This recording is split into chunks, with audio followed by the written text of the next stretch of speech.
اب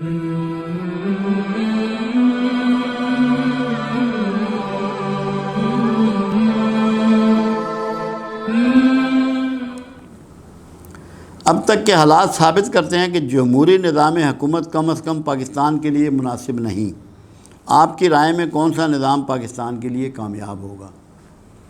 ایک بات یاد رکھیں، جہاں جو خرابی ہے وہ نظام کی وجہ سے اتنی نہیں ہے جتنے لوگوں کے کردار کی وجہ سے ہے۔ جتنی بھی خرابی ہوئی ہے، کسی نے بھی اپنا حق پچھلے 75 سال میں دیانتداری سے، اخلاص نیت سے، اللہ کے ڈر سے، لوگوں کی تکلیفوں کے مداوع کے لیے استعمال نہیں کیا۔ جب تک ایسے لوگ جو ہمدرد ہوں اور لائق ہوں، اہل ہوں اور نیک ہوں، صرف اہل نہ ہوں، صرف نیک نہ ہوں، وہ حکمران بن کے نہیں آئیں گے، آپ کے مسائل حل نہیں ہوں گے۔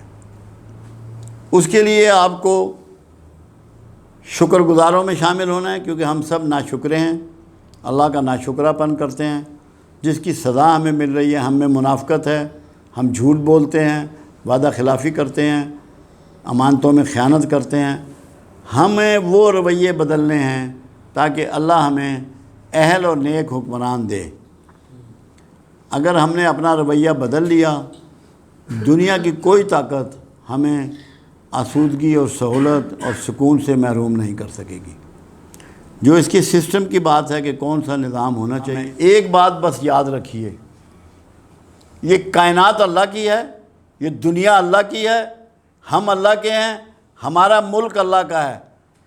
جو نظام اللہ چاہے وہ کامیاب ہوتا ہے، جس میں اللہ کی مرضی شامل حال ہو اور لوگوں پہ حکمرانی کا حق اللہ کو ہے۔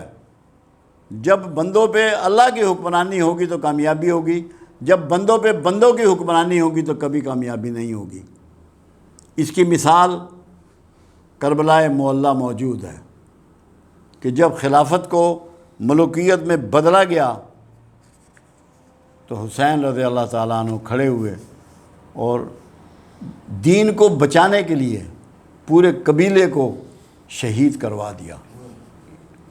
اللہ کے رسول کے کندھوں پہ سوار ہونے والا، مور نبوت کو منہ میں لینے والا، باب العلم کا بیٹا، اس نے اتنا بڑا فیصلہ کیا کہ اس نے اپنے قبیلے کو شہید کرانا منظور کر لیا، مگر ایگری نہیں کیا اس فلسفی کو کہ جو خلافت کو ملوکیت میں تبدیل کیا جا رہا تھا، کہ اللہ کے احکامات جو بندوں پہ نافذ ہونے تھے ان کی جگہ بندے کے احکامات نافذ ہونے کا بندوبست کیا جا رہا تھا۔